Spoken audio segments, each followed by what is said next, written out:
This sign is a symbol of pride, the pride you take in keeping Minnesota roadsides clean and litter-free.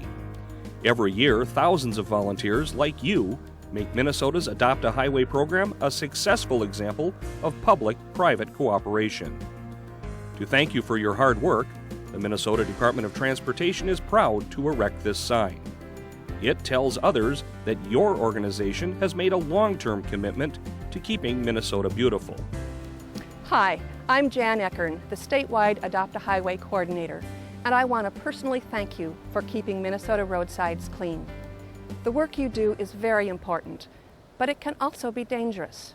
We want you to have a safe and satisfying experience every time you go out. In addition to being alert to high-speed traffic, you need to know what you might encounter in the ditches and what you should avoid. Please follow these instructions carefully. Your safety depends on it.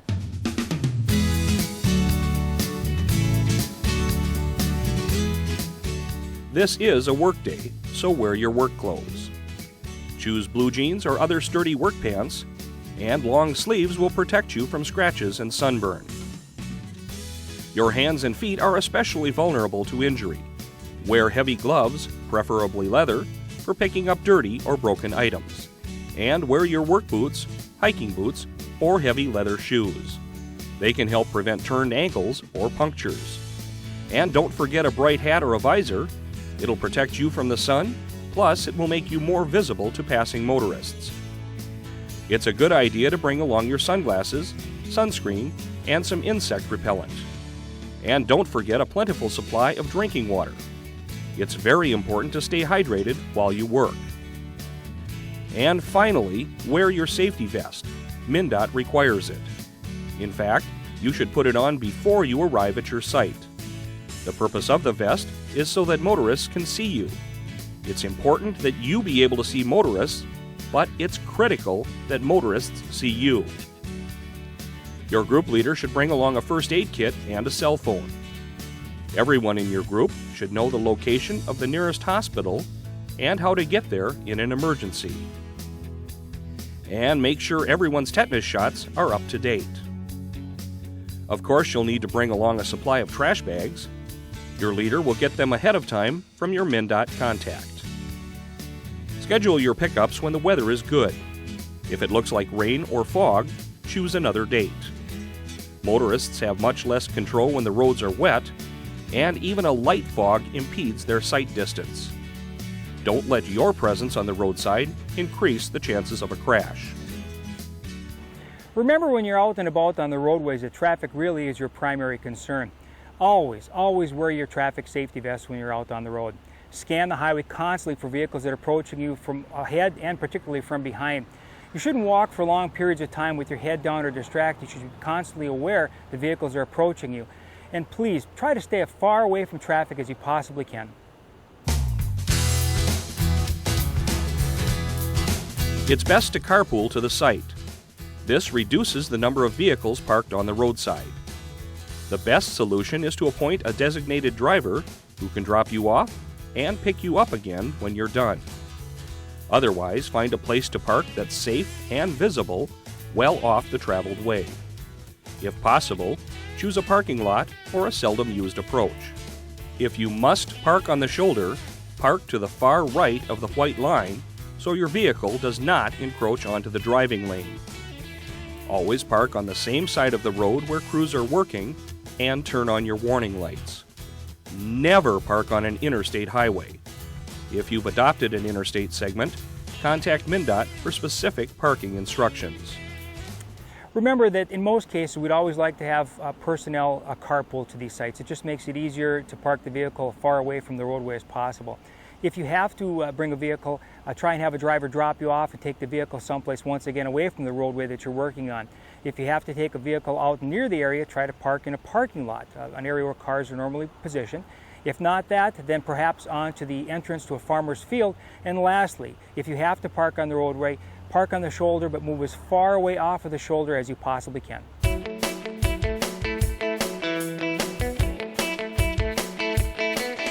Now you're ready to pick. Here's a simple way to keep your bag open while you work. Find or make a stick that's 1 to 2 feet long and a couple of inches wide. Place the stick on the outside of your bag, a few inches from the top edge. Fold the bag over the stick toward the outside. Then fold it again. You can now hold the bag by the stick to keep your bag open while you pick. Some roadsides are dangerous for pedestrians.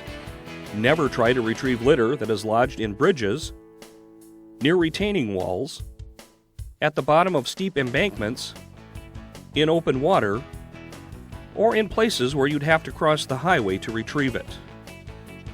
Always stay with your group. You'll be easier to see if you're in a group of 5 to 6 people than if you're working alone. Your group should work on one side of the road at a time. Whenever possible, face the oncoming traffic.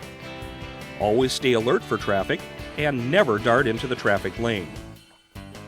Never horse around on the roadside. It creates a distraction to drivers and can cause a crash. You'll need to pay attention to the traffic and the job at hand, so leave your headsets at home. And when you get tired, take a break. While you're picking up litter, watch for dangerous objects and handle them very carefully. Be alert for broken glass, sharp metal objects, and boards with exposed nails. Don't put them in the bag if they could poke through and injure someone. Just lay the item next to the bag. When your bags are full, place several of them together near the shoulder, but not on the shoulder. If you find a large object, place it next to the bags. If it's too heavy to move, mark the location with the bag.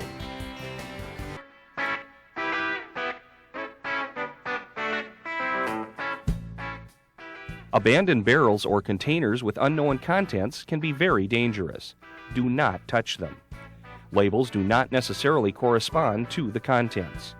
If you find a container with an unknown substance in it, make a note of its location by identifying the number on the nearest milepost.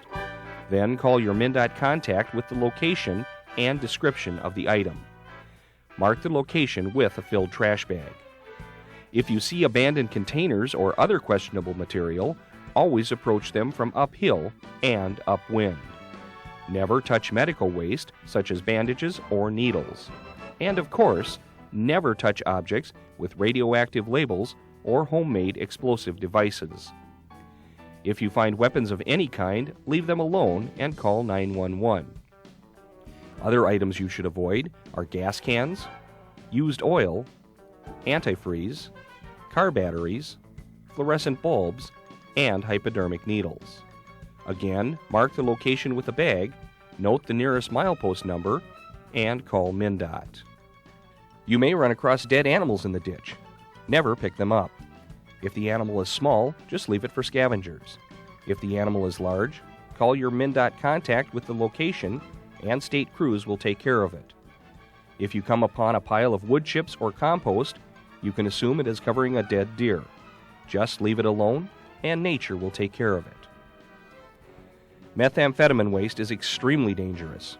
If you come across any of the following items, do not touch them. Contact MnDOT for removal. Propane cylinders from gas grills. The brass fittings may have turned blue or green. They are used to transport anhydrous ammonia and can explode, causing burns or severe respiratory damage. Pill residue. It's a pinkish putty-like substance. Respirator masks. Rubber gloves. Rubber hoses and clamps. Sheets and pillowcases stained pink or red. Corning or Pyrex containers with rubber hoses attached. Solvents of any kind.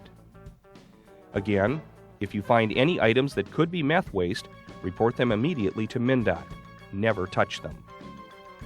It's a sad fact that more and more adopters are finding containers of urine tossed onto the roadside.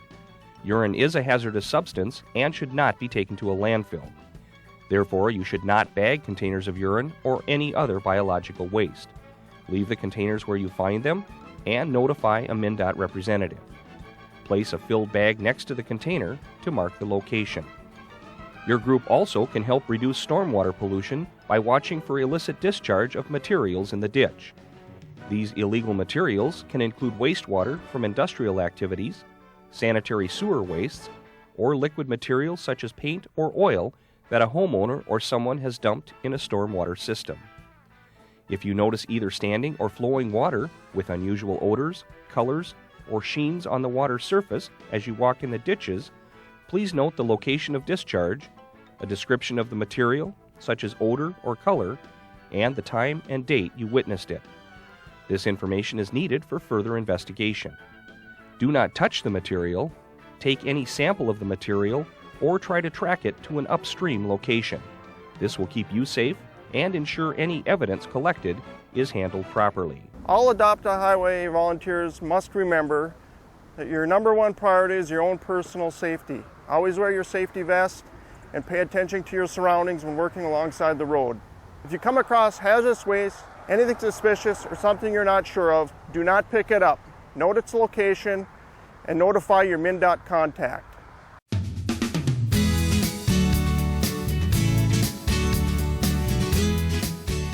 If you remember only one thing from this video, it's that the traffic is moving at 50 to 70 miles an hour.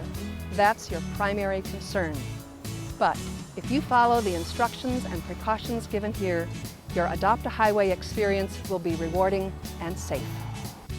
Once again, wear proper work clothes and always wear your safety vest.